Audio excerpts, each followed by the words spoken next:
مختلف عادت سے عورت کی پہچان۔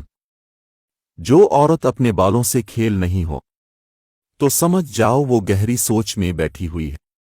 جو عورت ناک میں انگلی ڈال رہی ہو تو سمجھ جا ایسی عورت ہے اپنے حورس و حواس میں نہیں ہے۔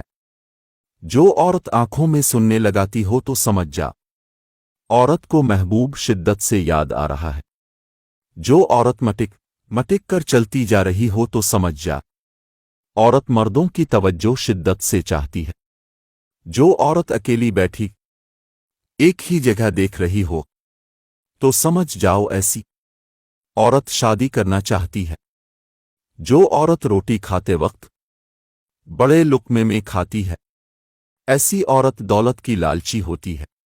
جو عورت بار بار پاؤں پر خارج کر رہی ہو تو سمجھ جا وہ رات کو گزرے خواب کے بارے میں سوچ رہی ہے۔ جو عورت نہاتے وقت بول رہی ہو تو سمجھ جا ایسی عورت مردوں کو دھوکہ دینے میں ماہر ہوتے ہیں۔ جو عورت لالچی ہوتی ہے تو سمجھ جاؤ وہ ناشکری ہے۔ جو عورت دوسروں کا دماغ کھاتی ہو تو سمجھ جا ایسی عورت سے شادی کرنا خود کشی کے برابر ہے۔ جس عورت کے گال بچپن سے ہی سرخ ہو تو سمجھ جا ایسی عورت دل کی نرم مزاج ہوتی ہے۔ جو عورت بچپن میں جھگڑالو رہی ہو تو سمجھ جا بڑے ہو کر ایسی عورت ٹھنڈی مزاج کی ہوتی ہے۔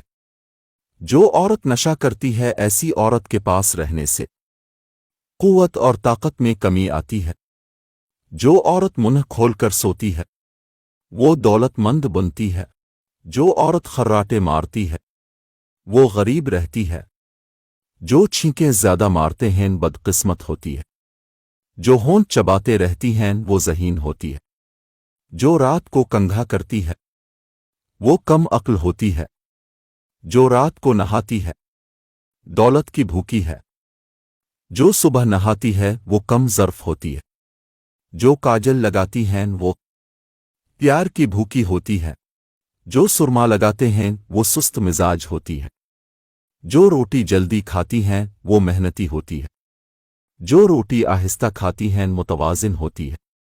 جو لکھتی رہتی ہے ان کا ذہن کمال کا ہوتا ہے۔ جو پڑھتی رہتی ہے وہ بولتی ہمیشہ کم ہے۔ جو چپ رہتی ہے وہ نرم دل ہوتی ہے۔ جو جلدی بازی کرتی ہے وہ فسادی ہوتی ہے۔ جو بہتان لگاتے ہیں وہ گندی عورت ہوتی ہے۔ جو ٹوپی پہنے رہتی ہے وہ کم عقل ہوتی ہے۔ جو کھلے بال سے سوتی ہے چلیک ہوتی ہے۔ جو پیسے جمع کرتی ہے وہ کنجوس ہوتی ہے۔